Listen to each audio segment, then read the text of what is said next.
அமித்ஷா வந்து என்னன்னு சொன்னீங்கன்னா அதிமுகவை அழிக்கணும். அதுதான் அமித்ஷாவுடைய பிளான். சசிகலாவை ஜெயிலுக்கு போடாமல் இருந்தாங்கன்னா அவங்க அந்த முதல்வர் ஆயிட்டிருந்தான்னு வச்சுக்கல. அவங்க அதிமுக வந்து முழுக்க முழுக்க சசிகலா கட்டுப்பாட்டில் நாளைக்கு எடப்பாடி தலைமையில கூட அந்த கட்சியும் சின்னமும் போயிடுச்சுன்னா எடப்பாடி கூட தூக்கி போட்டு போயிடுவாங்க. அந்த கட்சியினுடைய நிர்வாகிகளும் அப்படிதான், தொண்டர்களும் அப்படிதான் இருக்கு. ஸ்டாலினுக்கு பிறகு வந்து நீங்கள் உதயநிதி ஸ்டாலின் வந்தது அப்பட்டமான வாரிசு அரசியல். என்ன அப்பட்டமான வாரிசு அரசியல்? திமுகவினுடைய அமைச்சர்கள் இருப்பாங்க, அமைச்சருடைய பிள்ளைகள் எம்எல்ஏ எம்பியா இருப்பாங்க, இல்லைன்னா எம்எல்ஏ. முஸ்லீம் சிறைவாசி விடுதலை சம்பந்தமா இஸ்லாமிய சமூக அமைப்புகள் மட்டும் போராடி வரும்போது அரசியல் ரீதியாக போராடிய சீமான். மாநிலத்தினுடைய முதல்வர் போய் ஒரு நாட்டுக்கு போய் அந்த நாட்டில் வந்து பேசி 3200 கோடி என்பது, அதுவும் தமிழக பொருளாதார இது அடிப்படையில் பார்த்தீங்கன்னா ரொம்ப சொற்பமான காசு. துபாய்க்கு போயிட்டு வந்தாங்க, அமெரிக்காவுக்கு போயிட்டு வந்தாங்க, ஜெர்மனி போயிட்டு வராங்க, இங்கே போயிட்டு வர்றாங்க, அங்கே போயிட்டு வராங்கன்னு சொல்கிறாங்க. ஆனால் போயிட்டு வந்து அந்த போகிற நேரத்தில் அந்த அறிக்கையோடு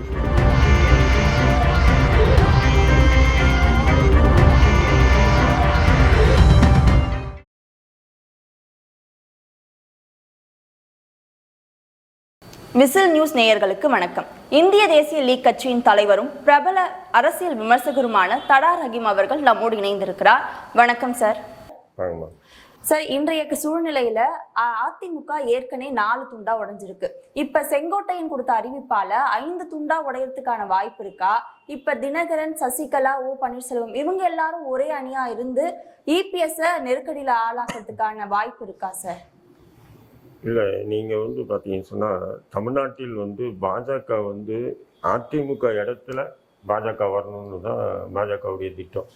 குறிப்பாக என்னன்னு சொன்னீங்கன்னா, வட இந்தியாவில் வந்து பாஜகவுடைய மிகப்பெரிய பலமே வந்து சாதிய இந்துக்கள் ஓட்டு தான். அந்த பிற்படுத்தப்பட்ட மக்களுடைய வாக்குகள் தான் வந்து பாஜகவுக்கு மிகப்பெரிய பலமாக இருக்குது. பட் அது தமிழ்நாட்டில் வந்து அந்த சாதிய இந்துக்களுடைய வாக்குகள் முழுக்க அதிமுகவுக்கு போகுது. அப்போ அதிமுக உடைச்சாதான் பாஜக தமிழ்நாட்டில் ஒரு நல்ல ஒரு அரசியலை வந்து நம்ம முன்னெடுக்கலாம் அப்படின்ற ஒரு முன்னெடுப்பை ஜெயலலிதா இறந்தவுடனே அது கையில் எடுத்துக்கலாம். பாஜக கையில் எடுத்துச்சு.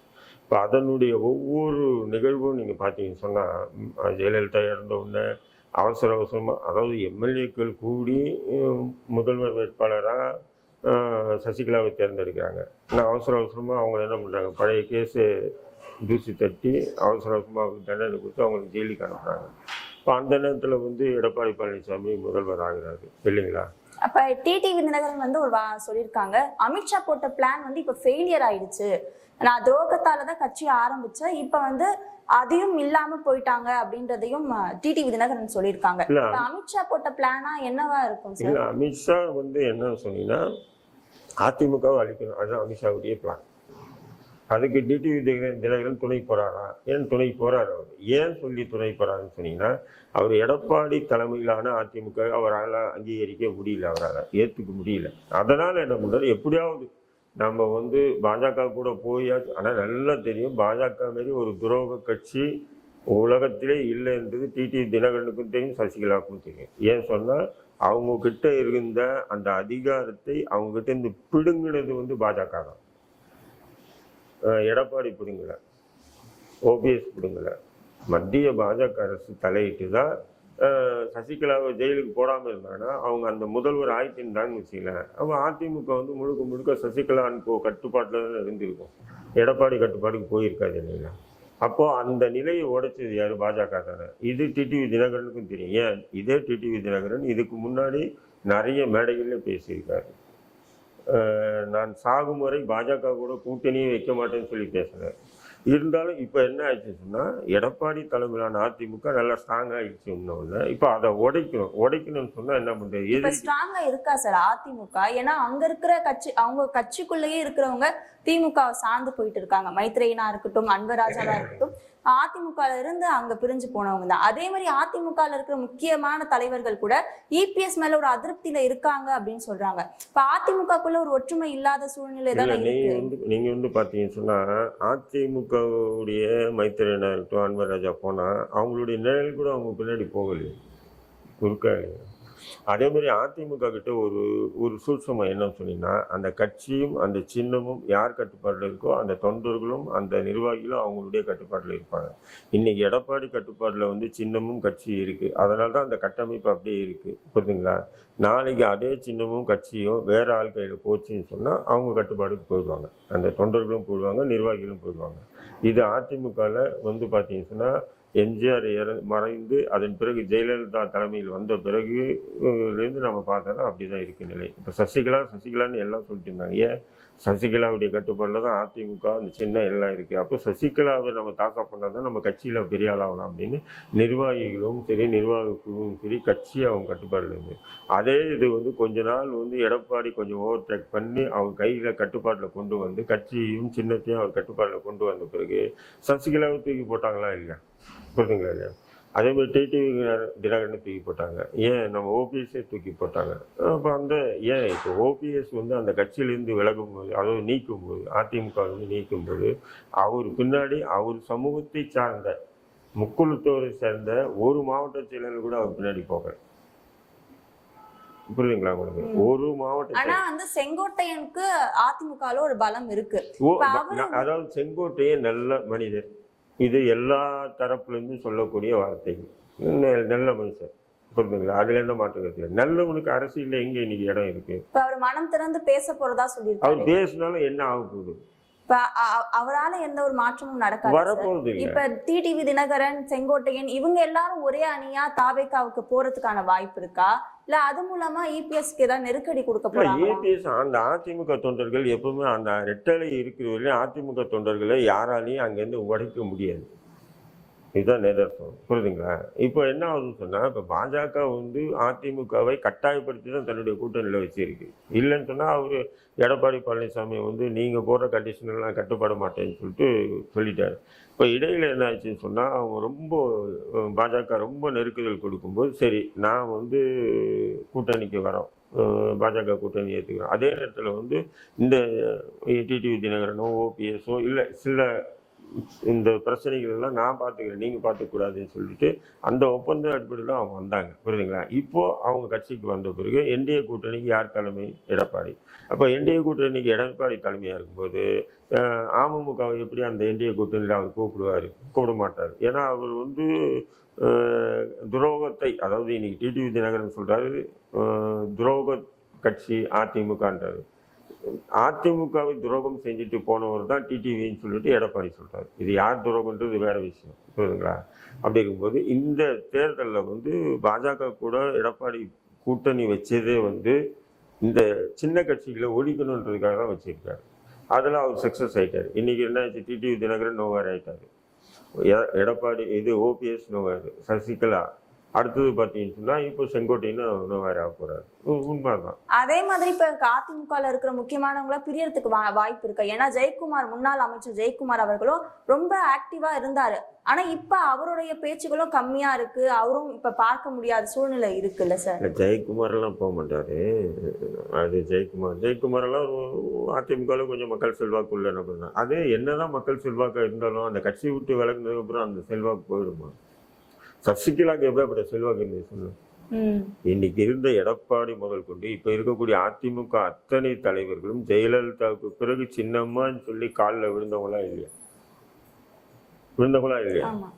இன்னைக்கு அந்த கட்சி சசிகலா அவங்க தலைமையில இல்லைன்னு சொன்ன பிறகு கருவேப்பிலை மேல தூக்கி போட்டு சாப்பிட்டுட்டு இருக்காங்களா இல்லையா? ஒதுக்கிட்டாங்களா இல்லையா? அதே நிலைதான் நாளைக்கு எடப்பாடி தலைமையில கூட அந்த கட்சியும் சின்னமும் போயிடுச்சுன்னு சொன்னா எடப்பாடி கூட தூக்கி போட்டு போயிடுவாங்க. அந்த கட்சியினுடைய நிர்வாகிகளும் அப்படிதான், தொண்டர்களும் அப்படிதான் இருக்காங்க. இப்ப சசிகலா நாங்க ஒன்றிணைக்கிறோம் அதிமுகவை மீண்டும் அப்படின்னு சொல்றாங்களே சார், இப்போ என்ன பிரிஞ்சா இருக்கு கட்சி அதாவது சின்னமும் இதுவும் ஒன்றா இருக்கு. கட்சியும் சின்னமும் எடப்பாடி கிட்ட இருக்கு. இப்போ ஏதோ பிரிஞ்சு இருக்கு, கட்சியும் சின்னத்தையும் முடக்கி இருக்காங்க. அதனால நாங்கள்லாம் ஒன்று சேர்ந்து கட்சியும் சின்னத்தையும் மீட்டெடுப்போம் அப்படின்னு சொல்ற மாதிரி அவங்க சொல்றாங்க. திரும்ப திரும்ப அவங்க சொல்றாங்க. அவங்க சொல்றது என்னன்னா ஓபிஎஸ், டிடிவி இவங்களை இணைக்கிறதுக்காக தான் அவங்க திரும்ப திரும்ப ஒன்றிணைக்கணுன்றாங்க. நான் என்ன சொல்றேன், டிடிவியோ ஓபிஎஸோ வேண்டான்னு சொல்லிட்டு தானே விட்டு போகிறாங்க. ஏன்னா அங்கே வந்து ஓபிஎஸ் கூட இருந்து தான் கட்சியிலேருந்து நீக்கிறாங்க. ஒரு கட்டத்துக்கு மேலே அவருடைய டார்ச்சர் தாங்க முடியாமல் நீக்கிறாங்க. நீக்கும்போது அவர் பின்னாடி ஒரு முன்னாள் முதல்வராக இருந்தவர், ஒருங்கிணைப்பாளராக இருந்தார். அவர் பின்னாடி குறைஞ்சபட்சம் ஒரு 10 மாவட்ட செயலாளராச்சும் போயிருந்தாங்கன்னா அப்போ எடப்பாடிக்கு அந்த பயம் இருக்குமா இருக்காதா? இப்ப செங்கோட்டையன் பின்னாடி போறதுக்கான வாய்ப்பு இருக்குல்ல சார்? யார் போறா? செங்கோட்டையனுக்கு ஆதரவாகவும் பேசியிருக்காங்க. யார் போறோம்? அதிமுகல இருக்கிற முக்கியமான நபர்கள்லாம் சொல்றாங்க நாங்க போக செங்கோட்டையன் அவர்கள் ஒண்ணுமே நான் சொல்றேன். செங்கோட்டையன் நல்ல மனிதர், அது எந்த மாற்று கருத்தும் இல்லை. அதே நேரத்தில் செங்கோட்டையன் வந்து அதிமுக விட்டு போனான்னா அவர் பின்னாடி அவருடைய நிழல் தான் போக தவிர எந்த தொண்டரும் போக மாட்டாங்க. கொஞ்சம் பேர் ஆதரவாளர்னு சொல்லிட்டு அந்த கொங்கு மண்டலத்தோட வாக்குகள் அதெல்லாம் ஒண்ணுமே செஞ்சிடாது. வாய்ப்பே இல்லாது, அதுக்கு உண்டான வாய்ப்பே இல்லை. அது எடப்பாடி அந்த அளவுக்கு வந்து ஒரு கட்டமைப்பை வந்து உறுதியா உருவாக்கிட்டார். ஆனா பாஜக அதை விரும்புது. பாஜக எப்படி விரும்புதுன்னா இப்போ பாருங்க, இப்போ ஒரு கோல் என்ன, இப்போ ஒரு என்னுடைய கணிப்பு அது நடக்காம கூட போகலாம்.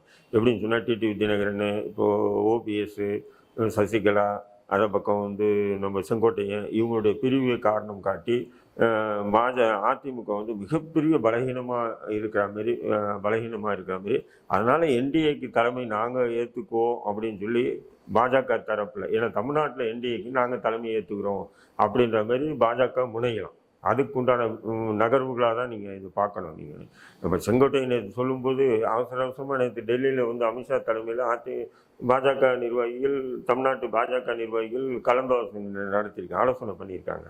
அப்போ என்னன்னு சொன்னால் இதன் மூலியமாக வந்து தமிழ்நாட்டில் வந்து அதிமுக ரொம்ப பலகீனம் அடைஞ்சிச்சு. அதனால் என்டிஏக்கு தலைமை நாங்கள் தான் தாங்குவோம் அப்படின்னு சொல்லி எடப்பாடி கிட்ட கோரிக்கை வைக்கலான்ற மாதிரி ஒரு இது இருக்குது. அப்போ என்டிஏக்கு இவங்க தலைமை தாங்கினா அப்போ இவங்க கொடுக்குற சீட்டு தான் அதிமுக நிற்கும். புரியுதுங்களா? அப்போ பாஜகவுக்கு அந்த அளவுக்கு தமிழ்நாட்டுல செல்வாக்கு இல்லைல்ல சார்? இல்ல. இப்ப அதை பலகீனப்படுத்துறதுக்காக நடத்தக்கூடிய ஒரு நாடகமா தான், ஒரு சூழ்ச்சியா தான் நான் பாக்குறேன் இப்போ இந்த நேரத்துல. இப்ப அதிமுக எடப்பாடி பழனிசாமி அவர்கள் சுற்றுப்பயணம் மேற்கொண்டுட்டு வராரு. இந்த சுற்றுப்பயணம் அவருக்கு பலத்தை கொடுக்குதா? கொடுத்துட்டு ஒரு நல்ல கூட்டம் வந்துட்டு தானே இருக்கு. கூட்டத்தை தான் பணம் கொடுத்து சேர்க்கிறாங்க. நீங்க வந்து இவ்வளோ கூட்டத்தை கூட்டணும், அப்போ அவன் மாவட்ட தலைவர் என்ன பண்ணுறான், ஒவ்வொரு தொகுதிக்கு இவ்வளோ தொகுதிக்கு நீங்கள் இவ்வளோ கூட்டத்தை கூப்பிட்டு வரேன்டா. தொகுதி தலைவர் அங்கே இருக்கிற வட்டம், நகரம், ஒன்றியம் அப்படின்னு சொல்லிட்டு இப்படி தான் கூட்டத்தை எல்லா கட்சியிலுமே கூப்பிட்றாங்க. அது அதிமுக மட்டும் இல்லை, திமுக அப்படி தானே கூப்பிட்றாங்க. ரெட் ஜெயிண்டோட ப்ரொடியூசரா உதயநிதி ஸ்டாலினுடைய மகன் இன்பநிதி வந்து பொறுப்பேற்றிருக்காரு. ஆரம்பத்துல உதயநிதியும் இதே மாதிரி சினிமா வாழ்க்கையில இருந்துதா அரசியல நாட்டம் இல்லைன்னு சொல்லி அரசியல்ல இப்ப துணை முதலமைச்சரா இருக்காரு. இதே ஒரு விஷயத்த மறுபடியும் இன்பநிதிக்கும் பயன்படுத்துறாங்களா? அவரையும் அரசியலுக்குள்ள கொண்டு வரதுக்கு தான் இந்த மாதிரி முயற்சிகள்லாம் நடக்குதா சார்? இல்லைம்மா, அது திமுக வந்து குடும்ப கட்சின்னு சொல்லிட்டு எல்லாருமே சொல்றாங்க. உண்மைதான். நீங்க வந்து பாத்தீங்கன்னா இப்போ வந்து ஸ்டாலினை நம்ம வந்து வாரிசு அரசியல்னு சொல்ல முடியாது. ஏன்னு சொன்னால் அவர் பல போராட்டங்கள் அந்த கட்சியில் வந்து அடிமட்டத்திலேருந்து அந்த நிலை அப்பா இருந்தால் கூட வந்து அவர் என்ன பண்ணார், வந்தாப்புல. அது ஸ்டாலின் வேறு. ஆனால் ஸ்டாலினுக்கு பிறகு வந்து நீங்கள் உதயநிதி ஸ்டாலின் வந்தது அப்பட்டமான வாரிசு அரசியல். என்ன அப்பட்டமான வாரிசு அரசியல். திடீர்னு வந்து அவரை வந்து இளைஞரணி தலைவராக்குறாங்க, அப்புறம் திடீர்னு எம்எல்ஏ வேட்பாளராக நிறுத்துறாங்க, அப்புறம் ஜெயிச்ச உடனே வந்து அமைச்சராக்குறாங்க, அமைச்சர் உடனே துணை முதல்வர் ஆக்குறாங்க அப்படின்னு சொல்லும்போது இது வந்து அப்பட்டமான வாரிசு அரசியல் தான். புரியுதுங்களா? ஆனால் ஸ்டாலினை நம்ம வாரிசு அரசியல்னு திமுகவுக்கு எதிரான நிலையில் உள்ளவங்க கூட சொன்னது இல்லை. ஆனால் இவரு உதயநிதி வந்து அப்பட்டமான வாரிசு அரசியல். இப்போ அந்த உதயநிதி இடத்துக்கு வந்து பார்த்தீங்கன்னு சொன்னால் இப்போ துரைமுருகன் வரலாம். ஏன்னா துணை முதல்வர்னு சொன்னால் இப்போ அண்ணா காலத்திலேருந்து அவர் திமுக இருக்காரு. அப்போ அவர் துணை முதல்வர் ஆக்கினாங்கன்னா லாஜிக்காக வந்து அது சரி, ஒரு கட்சியில் வந்து ஜனநாயகம் இருக்குன்னு சொல்லலாம். இப்போ திமுகவில் பார்த்தீங்கன்னா எங்கள் கட்சி மாதிரி ஜனநாயகம் வேற எந்த கட்சியிலும் இல்லைன்னு சொல்லுவாங்க. புரியுதுங்களா? சரி, அந்த கட்சியினுடைய பொதுக்குழு, நிர்வாக குழு மற்றும் நிர்வாகிகள் வந்து பகிரங்கமாக யாராவது வந்து உதயநிதி ஸ்டாலினுக்கு இப்படி பொறுப்பு கொடுக்குறீங்களே, இது வந்து அப்பட்டமான வாரிசு அரசியல் அப்படின்னு சொல்லி அந்த கட்சியில பேசுறதுக்கு யாருக்காவது ஆண்மை இருக்கா? பேச முடியுமா? பேசணும்னா கட்சியிருந்து தூக்கிடுவாங்க. உண்மையா இல்லைங்களா? சார், துரைமுருகனுக்கும் இதுல ஈடுபாடு இல்ல, அவருக்கும் இதுல மன கஷ்டம் இருக்குமா சார்? இல்ல இருக்கும், வெளிப்படுத்த முடியாதுடா. இப்போ அவங்க வந்து துரைமுருகன் மட்டும்ன்றது இல்லை, அவங்க இருக்கக்கூடிய கேஎன்ஆருக்கு இருக்கலாம், பொன்முடிக்கு இருக்கலாம், ஐ பெரியசாமிக்கு இருக்கலாம், சீனியர் மோஸ்ட் திமுகவுடைய அத்தனை முதல்வர் அமைச்சர்களுக்கும் அந்த மாதிரி ஒன்று எண்ணம் இருக்கலாம். என்னன்னு சொன்னா, என்னடா நம்மளெல்லாம் தவிர்த்துட்டு துணை முதல்வர் தன்னுடைய மகனை வந்து நிறுத்திட்டாங்களே அப்படின்னு. பட் யாரு கேள்வி எழுப்ப முடியும்? ஏன்னு சொன்னா எல்லாருமே வாரிசா கொண்டு வந்துட்டாங்க. இப்போ துரைமுருகன் பார்த்தீங்கன்னா அவருடைய மகன் கதிரானந்தனை கொண்டு வந்துட்டாரு. கேஎன்ஆர் பார்த்தா அவருடைய வாரிசை கொண்டு வந்துட்டாரு. ஐ பெரியசாமி பார்த்தா எல்லாருடைய இப்போ பாருங்க, அமைச்சர்கள் அமைச்சருடைய வாரிசுகள். இப்போ திமுக தலைமை மட்டும் வாரிசு இல்லை, ஒவ்வொரு மாவட்டத்திலையும் பார்த்தீங்கன்னு சொன்னா தன்னுடைய கட்சி, அதாவது ஒருத்தர் வந்து குட்டி பகவதியா இருப்பாரு, அவருடைய மகன்கள் அவங்களுடைய குட்டி பகவதிகளா இருக்காங்களா ஒவ்வொரு மாவட்டத்துக்கும். அப்போ இதுதான் திமுகவில் வந்து பார்த்தீங்கன்னா வாரிசு அரசியல். வெறும் தலைமையில், அதாவது திமுக இது கலைஞர் குடும்பத்தில் மட்டும் வாரிசு இல்லை, எல்லாம் அப்படியே அந்த இப்போ இருக்கக்கூடிய அமைச்சர்கள் எல்லாமே வாரிசு அரசியல். திமுக மட்டும் இல்ல, ஆனா மற்ற கட்சிகளையும் அது இருக்குல்ல சார்? இல்ல, மற்ற கட்சியில இந்த அளவுக்கு வெளிப்படையா இல்லை, இலைமறிவும் காயா தான் இருக்கு. எப்படின்னு சொன்னா, அப்பா இருக்காரு அரசியல் என்பது அப்பாவுக்கு வந்து நம்ம பக்கபலமா இருப்போம், வெளிப்படையான அரசியல் யாருமே இல்லை. அப்படி யார் இருக்கா? இப்ப ஜெயக்குமாருடைய மகன் வந்து ஜெயலலிதா இருக்கும்போது அவரை வந்து வேட்பாளரை நிறுத்தினாங்க, புரியுதுங்களா? அது வேற விஷயம். அதை தவிர்த்துட்டு பார்த்தீங்கன்னா ஒரு சிலர் இருக்காங்க. இங்க பார்த்தீங்கன்னா எல்லா இடத்துலையும், எல்லா மாவட்டத்திலும் நீங்க பாருங்க, திமுகவுடைய அமைச்சர்கள் இருப்பாங்க, அமைச்சருடைய பிள்ளைகள் எம்எல்ஏ எம்பியா இருப்பாங்க, இல்லைன்னா எம்எல்ஏ இருப்பாங்க. அப்போ மாநிலத்தை நாங்க பார்த்துருக்கோம், மத்தியில நீங்க பாருங்க. அதனால மேல இருக்க தலைமை வந்து இது அவ்வளவா பேசல. இப்ப டிஆர் பாலுடைய மகன் தானே அமைச்சரா இருக்காப்புல இப்போ. ஆமா, டிஆர் பாலு எம்பி, அவருடைய மகனை எம்எல்ஏ ஆக்கி அவர் அமைச்சர் ஆக்கி வச்சிருக்காரு, ஆக்கியிருக்காங்களாமே. அதே மாதிரி எல்லாமே வாரிசு. நீங்க உதயநிதி ஸ்டாலின், இன்பநிதி மட்டும் நம்ம பேச முடியாது, எல்லாமே வாரிசு. அந்த திமுகவுடைய தலைமையே அப்படியே வாரிசுக்கு, நான் எங்களுக்கு பிறகு எங்களுடைய வாரிசு, எங்க வாரிசுக்கு பிறகு எங்க வாரிசு அப்படின்ற மாதிரியே கொண்டு போறாங்க கட்சி. இப்போ அப்படி இருக்கும்போது இன்பநிதி வருவாரா வரமாட்டாரான்ற கேள்விக்கே பொதுதளத்தில் வைக்க வேண்டியது இல்லை, கண்டிப்பா வருவான். அவனும் துணை முதல்வர் ஆகும், அவனும் முதல்வர் ஆகும். சரிங்க சார். இப்ப அதே மாதிரி எல்லாரும் மக்களை சந்திச்சு மக்களுடைய குறைகளை தீக்கணும்னு அரசியல் கட்சிகள் சுற்றுப்பயணத்தை மேற்கொண்டுட்டு வராங்க. ஆனா சீமான் அவர்கள் அதற்கு மாற்றா ஆடு மாடுகள் மாநாடு, மரங்களின் மாநாடு அப்படின்னு போறாரு. அது எந்த அளவுக்கு அவருக்கு பலத்தை கொடுக்கும் சார்? இல்ல, ஆடு மாடுகள் மாநாடு நடத்துறது கேவலமா? கேவலம்னு இல்லை சார், மக்களுடைய குறைகள் தீக்கிற அப்படின்னு மற்ற கட்சிகள் போயிட்டு இருக்காங்க. அவங்க மக்களோட டைரக்டா இன்வால்வ் ஆகி அவங்க குறைகளை பேசுறாங்க.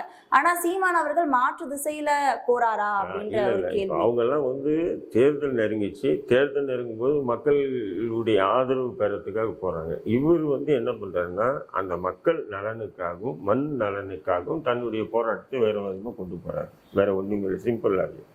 இப்போ வந்து இயற்கை வேளாண் பொருளாதார முன்னேற்பாடுகளை சீமான் தன்னுடைய கொள்கையா வச்சிருக்காரு. இப்ப அதுக்காக என்ன பண்ற, ஆடு மாடுகள் மாநாடு நடத்துறாரு, அடுத்து மரங்கள் மாநாடு நடத்துறாரு. இப்ப மரங்கள் மாநாடு என்னடா பைத்தியக்காரனா மரத்துக்கு முன்னாடி போய் பேசுறாரு அப்படின்னு சொல்லி திமுக ஐடி விங்கு பெரிய ட்ரோல் பண்ணுறாரு. ஆனா அவர் பேசுறது மரத்துக்கு முன்னாடி பேசுறேன், அது மரத்தை காட்டி வருங்கால இளைய சமுதாயம் இருக்கு இல்லைங்களா, இந்த இளைய சமுதாயத்துக்கு மத்தியில என்ன பண்றாரு, இந்த மரங்களின் நன்மைகளை பத்தி கொண்டு போறாரு. இன்னைக்கு எப்படி இருக்கு, மாணவர்களா இருக்கட்டும் மாணவிகளா இருக்கட்டும், உங்களை மாரி சிறு இளைஞர்கள் எல்லாமே எப்படி இருக்காங்கன்னு சொன்னா ஒரு விதமான போதையில் இருக்காங்க. ஒன்று சினிமா போதை, இல்லைன்னு சொன்னா சோசியல் மீடியா போதை, இல்லைன்னு சொன்னா உண்மையான போதை, இதில் தான் வாழ்க்கையை கழிக்கிறாங்க. அப்படி இருக்கும்போது இப்போ மரங்கள் மாநாடு நடத்தி ஒரு மரத்தினுடைய அந்த நன்மைகள் என்ன, அந்த மரத்தை அடிப்பதனால் ஏற்படும் தீமைகள் என்ன, அததான் மாணவர்கள் வந்து அவங்க கல்வியிலேயே படிப்பாங்களே சார், ஆரம்ப காலகட்டத்துல இருந்தே அதை தான் சொல்லி கொடுத்து வளர்ப்பாங்க. அப்ப கல்வியிலே அது இருக்கு, அதாவது பாடத்திலே அது இருக்கு இல்லையா? அப்ப பாடத்துல இருக்கிறது ஒரு அரசியல் தலைவர் அது ஒரு போராட்டமா எடுத்துட்டு போறது தவறா? இது புதுமையா இருக்கிறத மக்கள் ஏற்றுப்பாங்களா அப்படின்றதுதான் சார் கேள்வியா புதுமையா இருக்கிறது இல்லை. இது நாள் வரையும் எந்த அரசியல் கட்சிகளும் அதை முன்னெடுக்கல. பசுமை தாயகம்னு சொல்லி ஒவ்வொரு அரசியல் கட்சிகளும் வச்சிருக்காங்க, ஒரு விங்கு மாதிரி வச்சிருக்காங்க. எப்படி சிறுபான்மை பிரிவுன்னு வச்சிருக்காங்க, பசுமை இது ஒரு வச்சிருக்காங்க, பசுமை பாதுகாப்பு ஏதோ ஒன்று வச்சிருப்பானுங்க. ஆனால் யாரும் இது போன்ற முன்னேற்பாடுகள் நடத்துறதில்லை. சீமான் அதை நடத்துறாரு. ஒரு 1,00,000 இளைஞர்கள் பார்வைக்கு அந்த வீடியோக்கள் போகுது. குறைஞ்சு ஒரு 10,000 இளைஞர்கள் திரும்பினாங்கன்னா நாளைய தமிழ்நாட்டினுடைய இது இயற்கை வளத்துக்கு அது ஒரு ஊந்துதலாக அமையும். அதுல என்ன, அதனால ஓட்டு கிடைக்கும் கிடைக்காதுன்றது முக்கியம் இல்லை. அவர் கொள்கை ரீதியா உறுதியா இருக்காரு. மக்கள் பிரச்சனைய சீமான் அவர்கள் முன்னெடுக்காம இந்த மாதிரி பண்றாரு. மக்கள் பிரச்சனை, எந்த பிரச்சனையும் மக்கள் பிரச்சனையை சீமான் எடுக்கல. பஞ்சமி நிலத்தை அரசியல்வாதிகள் ஆக்கிரமிக்கப்பட்டது இது நாள் வரையும் தலித்திய அமைப்புகள் மட்டும்தான் போராடிட்டு வந்தது. அரசியல் ரீதியா சமூக ரீதியா போராடியது சீமான். போராடினார் இல்லையா? முஸ்லிம் சிறைவாசி விடுதலை சம்பந்தமா இஸ்லாமிய சமூக அமைப்புகள் மட்டும் போராடிட்டு வரும்போது அரசியல் ரீதியா போராடிய சீமான். நீங்க பாத்தீங்கன்னா எல்லா விஷயமும் எடுத்துங்க. நீங்க பாத்தீங்கன்னு சொன்னா இன்னைக்கு கொங்கு மண்டலத்தினுடைய அந்த தொழில் வளம் பாதிக்கப்படுதுன்னு சொல்லிட்டு அதுக்காக மாநாடு மக்களுக்காக நடத்த டெய்லி எல்லாமே தான் நடத்திட்டு இருக்காரு. ஆனா உங்க பார்வைக்கு அது மட்டும் தான் படுது. ஆடு மாடு மேய்க்கிறாரு, அல்லது மரங்கள் மாநாடு நடத்துவார், அடுத்து காற்றோடு மாநாடு நடத்துவார், அப்புறம் தண்ணிக்கு மாநாடு நடத்துவாரா, இப்படியெல்லாம் நக்கல் பண்றதுல தானே இருக்கீங்க. அவர் எல்லா விஷயத்தையும் சேர்த்து தான் நடத்திட்டு வர்றாரு. அவர் பண்ற மாநாடுகள் மக்கள்கிட்ட முழுமையா போய் சேருதா? அதுதான் சார். அதான் மெயின் ஸ்ட்ரீம் மீடியா முடிஞ்ச அளவுக்கு அவரை வெட்ட தானே பாக்குறாங்க. அவர் ஏதாவது ட்ரோல் பண்ணான்னா உடனே பெருசாக்குறாங்க. அதாவது அவருடைய பேச்சில் அவர் எதுக்குமே பதில் சொல்ல மாட்டேன்னு சொல்ல மாட்டார், எல்லாத்துக்கும் பதில் சொல்லுவார். அந்த பதில் சொல்லும்போது அவருக்கு உண்டான பாணியில் சில இதுவை யதார்த்தமாக பேசிட்டாருன்னா பார்த்தியா சீமான் பேசிட்டார், சீமான் பேசிட்டார், சீமான் இப்படி தானே கொண்டு போகிறாங்க எல்லாருமே. சார், வெளிநாட்டுக்கு முதலமைச்சர் ஸ்டாலின் அவர்கள் போயிருந்தாரு, முதலீட்டுகளை ஈர்ப்பதற்காக போனேன் அப்படின்னு சொல்லி, அதை பற்றி நீங்கள் என்ன சார் நினைக்கிறீங்க? முதலீட்டை ஈர்ப்பதற்காக போனாரா, முதலீடு செய்வதற்காக போனாரா? இப்படி ஒரு கேள்வி பல ஊடகங்கள்லையும் சரி பொது தளத்திலும் பயங்கரமாக ஓடிட்டு இருக்கு. அதாவது ஈர்ப்பதற்கு போனாருன்னா நம்மளை, ஆனால் அங்கே முதலீடு பண்ண போயிருக்காரு அப்படின்றது தான் கேள்வி. ஏன்னு சொன்னால் இன்னைக்கு ஜெர்மனியில் போய் பார்த்தீங்கன்னா 3200 கோடிக்கு நாங்கள் முதலீட்டை ஈர்ப்பு பண்ணியிருக்கோம். 3 கம்பெனி பேரை சொல்லியிருக்கேன். இந்த 3 நிறுவனமும் ஏற்கனவே தமிழ்நாட்டில் இருக்கு, புதுசாக இவர் கொண்டு வரல. அதுவும் இல்லாமல் ஒரு மாநிலத்தினுடைய முதல்வர் போய் ஒரு நாட்டுக்கு போய் அந்த நாட்டில் பேசி 3200 கோடி என்பது அதுவும் தமிழக பொருளாதார இது அடிப்படையில் பார்த்தீங்கன்னு சொன்னால் ரொம்ப சொற்பமான காசு. அது ஏன்னு சொன்னால் திமுக தேர்தல் நேரத்தில் மட்டும் 5000 கோடி ரூபாய் செலவு பண்ணுது. அப்போ நான் 3200 கோடி நாங்கள் வெளிநாட்டினுடைய முதலீடை நாங்கள் ஈர்த்து வந்திருக்கோம் அப்படின்னு சொன்னால் இது கேவலமாக இல்லையா? புரிதா இல்லைங்களா? இதுவரையும் 6 முறை பார்த்தீங்கன்னா முதல்வர் வெளிநாடு பயணம் போயிருக்காரு. 6 முறை சேர்த்து மொத்தமே 18,000 கோடிக்கு தான் முதலீட்டை ஈர்த்து இருக்காரு. அதுவும் அந்த 18,000 கோடியை எந்த நிறுவனம் இங்கே நிறுவி இருக்காங்க, ஒவ்வொரு நிறுவனத்திலையும் இன்று எத்தனை இளைஞர்களுக்கு வேலை வாய்ப்பு கிடைச்சிருக்கு அப்படின்ற ஒரு வெள்ளை அறிக்கை இதுவரையும் திமுக சார்பாக வெளியிடுறாங்க. துபாய்க்கு போயிட்டு வந்தாங்க, அமெரிக்காவுக்கு போயிட்டு வந்தாங்க, ஜெர்மன் போயிட்டு வராங்க, இங்கே போயிட்டு வர்றாங்க, அங்கே போயிட்டு வராங்கன்னு செய்கிறாங்க. ஆனால் போயிட்டு அந்த போகிற நேரத்தில் அந்த அறிக்கையோடு சரி ஏட்டு சுரக்காய் கூட்டு குதவாது புரியுதுங்களா? அப்போ திமுக வெளிநாட்டுக்கு போய் அவங்க முதலீட்டை ஈர்க்கிறாங்களா, அல்லது அவங்க இங்கே அடித்த ஊழல் பணத்தை எதுவுமே முதலீடு செய்கிறாங்களா அப்படின்றது தான் இன்னைக்கு பொதுமக்கள் மத்தியில் பெரிய கேள்வியே எழுந்து வருது. இப்ப நீங்க அவங்க முதலீடு ஈர்க்கலன்னு சொல்றீங்களா சார்? நான் என்ன சொல்றேன், அதான் ஒரு 3200 கோடி ரூபாய் என்பது தமிழகத்தினுடைய பொருளாதார வேலை வாய்ப்புகளை அதிகரிச்சிருக்கும். அதான் என்ன பண்ணிருக்கீங்க? அதை வெள்ளை அறிக்கை இப்போ அதிமுக சார்பா கேள்வி கேட்கிறாரு, எடப்பாடி பழனிசாமி கேள்வி எழுப்புறாரு, வெள்ளை அறிக்கை வெளியிடுங்க. வெளியிடுறதுக்கு ஏன் பயப்படுறீங்க?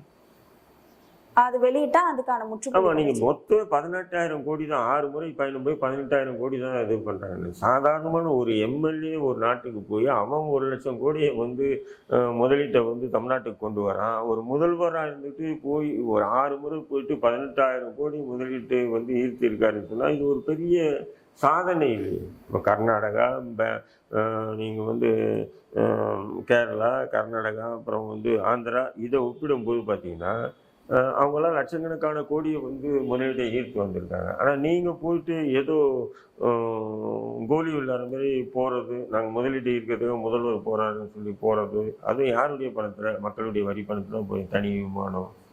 நீங்கள் போனால் ஏதோ ஒருத்தர் போனார், ஒரு டிக்கெட் போட்டால் முடிஞ்சுதுன்னு சொல்லலாம். நீங்கள் போனால் எத்தனை பேர் போகிறாங்க? குறைஞ்சி 50 பேர் 100 பேர் கொண்ட குழு போகிறாங்க. அப்போ எவ்வளோ செலவு? இந்த செலவெல்லாம் வந்து திமுக தலைமை ஏற்றுக்காது, தமிழக அரசு தான். அப்போ தமிழக அரசு ஏற்றுக்கிங்கன்னா அது உங்களுடைய எங்களுடைய வரி பணம் தான். அப்போ போகிறீங்கன்னு சொன்னால் அது ஒரு பலனுள்ளதாக இருக்கணும், பலனற்றதாக இருக்கக்கூடாது. நீ அங்கே போய்ட்டு ஃபோட்டோ பிடிச்சி மட்டும் ஃபோட்டோ மட்டும்தான் வருது. அந்த நிறுவனம் இங்கே தமிழ்நாட்டில் இருக்குது. ஏற்கனவே 3 நிறுவனமும் இங்கே இருக்கா. இருக்கிற நிறுவனத்துக்கு வந்து நீங்கள் என்ன முதலீட்டை இருக்கிறீங்க?